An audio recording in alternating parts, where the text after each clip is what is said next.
It's a good representation of modern fantasy. You gotta mow the lawn right now. So, as someone who's known as a pretty voracious reader, I have two questions that I'm constantly asked. Number one, how do you read so much? And number two, can you give me a book recommendation? So I'm going to kind of answer that first question while giving you a lot of that second question. One of the reasons that I am able to read so many books per year, on average about 100, is I dip in and out of genres quite a bit. And for me, what that causes is some novelty, some newness, and some freshness to my reading. When I go from, for instance, a work of epic fantasy, which deals with dozens of characters and world building and magic systems and all of these complex ideas, I finish that book and then I pick up a thriller that is plot-based, maybe doesn't have a lot of characters, and is kind of an easier read. And what happens to me is I get a nice mental stimulus and a little change-up. Mike at Mike's Book Reviews calls it the palate cleansers. And I feel like, to use that analogy, every book I pick up is a palate cleanser. Because when I go from one genre to the next, I'm compelled to read on. And it's one of the big reasons that I'm able to read so much. So what I thought I'd do is just put together a video where I give you recommendations in a lot of different genres. So maybe you've been someone who's been reading just one or two genres and you want to branch out. This video is for you. Or if you're someone who's just never tried one of these genres, this video is for you. What I want to do is give you 5 genres in this video, and then I'm going to shoot another video next week and do 5 more genres. I was originally going to do all 10 in this video, but it would have been way too long. So I'm going to give you 5 different genres that I feel that I'm well read enough to give you good recommendations for that genre. Now, most of these are going to be kind of entry points for these genres. So listen, if you are someone who is well read in some of these genres that I talk about, it would be great if you would leave your recommendations in the comment section below. It'd be really great if someone came into one of these videos and they're looking for a recommendation to have more than just the 2 that I'm going to give because of the time of the video.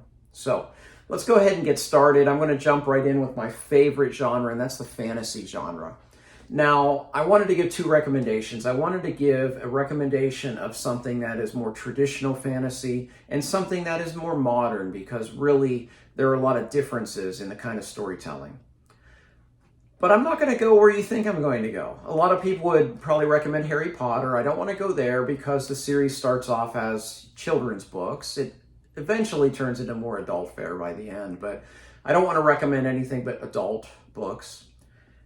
The other thing I'm not going to go is I'm not going to recommend The Hobbit. Normally this would be my recommendation, but I've had too many people in real life tell me that they struggled to read Tolkien, that the writing style just didn't work for them. And although I disagree 100%, I love The Hobbit, I love The Lord of the Rings. Enough people have told me that I don't want to give that as my traditional fantasy recommendation. So the book that I chose to recommend for traditional fantasy is Pawn of Prophecy by David Eddings.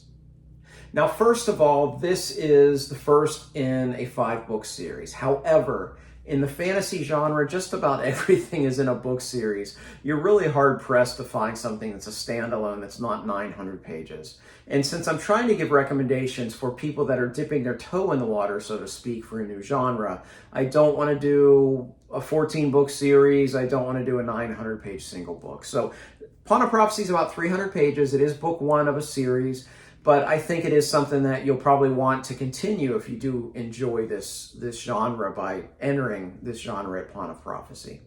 Now, modern readers are right now shaking their heads saying, oh, David Eddings, I can't read him.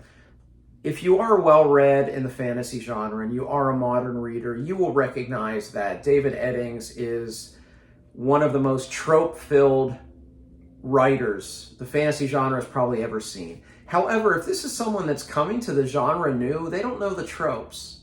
So this is the perfect entry point, in my opinion, because this gives you so many of the tropes. He puts all of them together, literally. We got the fellowship trope, we got the quest trope, we got the journey trope, we got the old wise and wizard trope, we got the orphan farm boy chosen one trope, we got the learning magic, the coming of age tropes. I mean, you name it, this has all of them, but it's still pretty delightful. So if you haven't read fantasy before and you want to read something more traditional, I can't think of anything better to recommend than Pawn of Prophecy by David Eddings. So my recommendation for modern fantasy is Mistborn: The Final Empire by Brandon Sanderson. This does a lot of things that modern fantasy readers love. It subverts your expectations. This is a story that comes in the aftermath of evil winning the final battle rather than good winning the final battle. It also has a greater focus on character, which is one of the hallmarks of modern fantasy. And Sanderson, one of the things he does really, really well, perhaps one of the best in the business, is he creates magic systems that have rules. And when it's done really well, like it is in Mistborn, it really raises the narrative stakes. So this is a great representation of a modern fantasy work by someone who's probably the king of the genre right now. Although Mistborn is the first book of a trilogy, this has a really satisfactory ending that does give closure. You could read this as a standalone. I don't recommend you do because I love the second and third books and love this trilogy as a whole. But as someone reading for the first time in this genre, you could read this by itself to see if this is for you. Sanderson writes in a very, very clear writing style. He creates very memorable characters, and you'll love following this young street urchin named Vin through this tale of Mistborn: The Final Empire. So we did fantasy. We want to go into science fiction next. My initial thought was to do what I did with fantasy, give a traditional classic science fiction tale and something more modern. But all of the modern works I've read, I don't think are great entry points. And I'm not as well read on the modern side of science fiction as classic science fiction. So the second book I'm going to recommend isn't necessarily a classic yet because it's not quite at that 50-year range, but it's pretty close.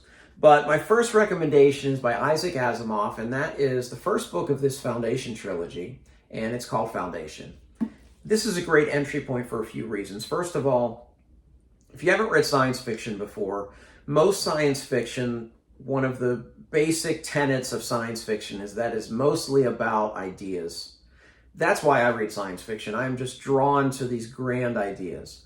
Unfortunately, a lot of science fiction, the other aspects of the story kind of take a backseat. Character, plotting, in Asimov's case, prose, which is, he's not very good at writing style, to be honest. But the ideas are fantastic. And the idea in Foundation is a really great one. And it's not hard science-y. I've read some really hard science fiction that I don't enjoy as much, but this is kind of a softer side of science fiction. But the grand idea behind this book is great. A scientist comes up with a new branch of science that essentially can predict the future. And he sees that the empire that they're in is about to crumble. And it's going to be about 1,000 years until the next empire rises. So he leaves messages for future generations on how to get through these periods of strife so that those thousands of years can be shorter. The first book of the Foundation trilogy is 5 short stories, so it's a great entry point where you can find out maybe if classic science fiction is for you.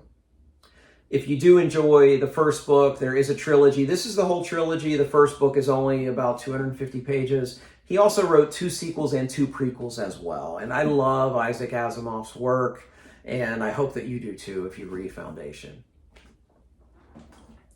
My second recommendation in the science fiction genre is Ender's Game by Orson Scott Card. I've already done a full dedicated review to this year, so if you're interested in reading somewhat more modern, it was written late 70s, early 80s, but this has the grand ideas of Foundation, but it has great characterization, and the themes in this are truly remarkable. But even beyond that, the first time I read this as a straightforward work of science fiction adventure tale. And I loved it just as much as when I read it later and really focused in on the themes that Card was bringing to the table here. This follows a young boy named Ender who turns out he may be the last hope for humanity. There's an alien race that is bound to attack Earth, and they're looking for this next great military commander. And they think Ender, because of his high IQ and his temperament, is going to be this next great military commander. And he's 4 years old. It's a coming-of-age tale. It's one of the best books that I've read so far this year. I read it in January, February. And I highly recommend Ender's Game if you're looking for something to dip your toe into the science fiction genre. All right, so since we did fantasy, science fiction. Let's go to horror next, since those three kind of pair pretty well together. So for my horror selection, I basically came up with one by Stephen King and one not by Stephen King, because King is the master of horror. And literally, I could like throw a dart at my Stephen King shelf here, hit a horror novel, and probably recommend it, and it'll probably be great. But the one I decided to officially recommend for this list is Salem's Lot. This is a vampire tale. This is a great vampire tale. Back when vampires were scary. Which leads me to, I haven't done a Red Fury rant since like a year ago. So let me do a little rant here. I watched that Twilight movie, which I guess in itself was a bad idea. So in this Twilight movie, this Edward vampire is like 100 years old, and he's in love with this teenage girl. How is that appropriate? Come on. Anyway, back to my review of Salem's Lot. This is fantastic. It's scary. There is a scene in here that all I'll say is it involves a bedroom window, and actually I just gave myself a little chill. It is so horrifying. It is so well done, and King it shows why he's so good at this. His powers of description, his powers of atmosphere in these horror novels are just second to none. I really highly recommend Salem's Lot. It's a fantastic early novel by King, and one that I think you'll like if you're looking for something in the horror genre. My other non-King selection for the horror genre is a relatively new book. I think it's about 5 years old. It has a little cover blurb by King, and that is Hex by Thomas Old Hoyvelt. And this is the story of, it's set modern day, and it's a city or a little village in New England where this witch or this ghost or this entity just appears in people's houses or in the middle of the street or in a storefront. And it's extremely inventive. And this one was just one of those compelling page turners. And it actually cracked the top 10 books of the year when I read this a few years ago. And that's pretty rare for me in the horror genre. I appreciate the horror genre, even with King. That's not my favorite of his works, but this one's really good. So I highly recommend Hex by Thomas Old Hoyvelt. I wanted to go next into classics. So classic literature is my next genre that I want to talk about and give recommendations, because I have had a lot of people specifically say, hey, those books I was supposed to read in high school, which of them should I actually read? Because we know that a lot of times as kids, and I was the same way, even though I loved to read, I hated being told what to read. So a lot of the classics slipped through the cracks for a lot of us. But like a lot of people, I came back to them when I got older, and I recognized why they're so great. So recommending a classic is really tough. I would just say, use your best intuition in general, but I'm going to give you two that are shorter classics that I think are great works. The first one is Lord of the Flies by William Golding, and this is a very small, slim volume, just about 200 pages. The thing that makes classic literature so great in my mind is the universality of it. You can take a great classic and you can change the setting and the characters and just rewrite it and put it somewhere else. And if you use the same themes, that they're going to come through just as strong as in the original. And that's what I feel with Lord of the Flies. Lord of the Flies is essentially, you get all of these children that are shipwrecked or plane wrecked. Actually, I don't remember which. It's been about 15 years since I read this. But they're on a deserted island, and all of the adults do not survive. And it's all about the children and what happens. The deeper themes of civilization and beyond that, humanity. Are we inherently good or bad?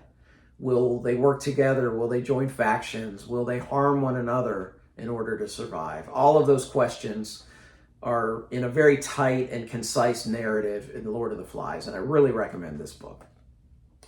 My next one, I actually don't have a copy of this one because I originally read this one on the Kindle. I wanted to recommend Dickens, but Dickens is so hard to recommend because he's 19th century author, and he writes in a very different writing style. But there's one Dickens that I think is great entry-level fare for someone wanting to get back into reading classics, and that's A Christmas Carol. The reason I think this is great entry-level Dickens is it's shorter, first of all. Second of all, you likely know the story. You may not know the specifics of the story, but you probably know the overarching story with the ghosts and Ebenezer Scrooge and all of that. And what it'll allow you to do by reading A Christmas Carol first is to get used to Dickens' writing style.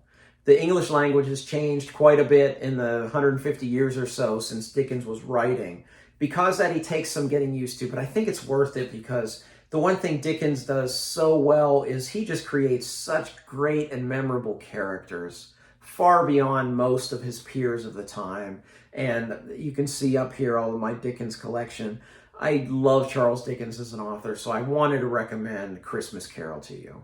All right, and my last category is modern literary fiction, which is kind of you're not going to go to the bookstore and there's not going to be a modern literary fiction category. All of these books are going to be in the fiction/literature portion of your Barnes & Noble or your half-price books or wherever it is that you shop. I don't know the exact definition of literary fiction. Fiction of literary merit, I guess, is kind of basic. But for me, literary fiction is something that transcends the genre that it's written. Something where the themes are universal and go beyond what is just typical for something that is told within whatever genre that it's written. So I have two recommendations. The first is Life After Life by Kate Atkinson.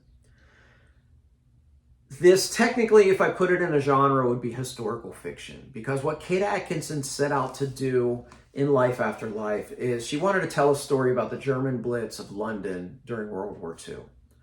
But what she came up with was so much more. She came up with a story about a woman named Ursula Todd, where every chapter it tells her entire life. One chapter, her mother dies in childbirth and she's never born. Another chapter, she lives a few years and there's a childhood accident and she dies. And of course, some of these chapters go all the way up to her experiences in the German Blitz. But what I find so compelling and so thought-provoking about this book is the idea that one little scene in someone's life can change their entire life's trajectory. Because you see it play out time and again in this book, where one little scene, just slightly different, alters her entire life in such a fundamental way. I think about that. I think of the bigger decisions in my life that I've made, taking this job versus this job, or went to this graduate school versus this graduate school. And I think about that quite a bit. And I think about that in history as well. The old adage of what if somebody, what if Hitler was never born or Hitler dies as a youth? What happens? Do the Nazis rise? And all of those kinds of things. It's a topic that I love. And Life After Life is, to me, the most masterful portrayal of that what if scenario. It's a top 15 book of all time for me. And if you do love Life After Life, she wrote a companion novel, A God in Ruins, which is probably my favorite book of all time. Okay, my last recommendation for this video in the genre of modern literary fiction is the story of Edgar Sawtelle. And David Wroblewski, I hope one of those is right, talk about the universality of literature. This is Hamlet set in Wisconsin, and it's so brilliantly told. And it just shows, he does some different things than Shakespeare does in the story, of course, but it just shows that a classic tale, you can take it and put it somewhere else, different setting, different characters, different situation, take the fundamental themes, and it's still going to be fantastic. Okay, so those were the 5 genres that I wanted to talk about in this part 1 of this video. Now, if you are well-read in any of these genres, I'd love for you to put in the comments section for others great entry points into these genres. It would be great if someone watches this video, they have more than just the 2 recommendations that I gave them. So that's my 5 genres. So this was part 1 of the video. So again, with part 1, I would love if you have recommendations for any of these genres to put those in the comments section below. As always, like and subscribe. And for this one, hit the bell icon because part 2 of this video is going to come out next week. If you hit the bell icon, you'll get a notification when I upload that video. As always, thank you for watching. Until next time, goodbye.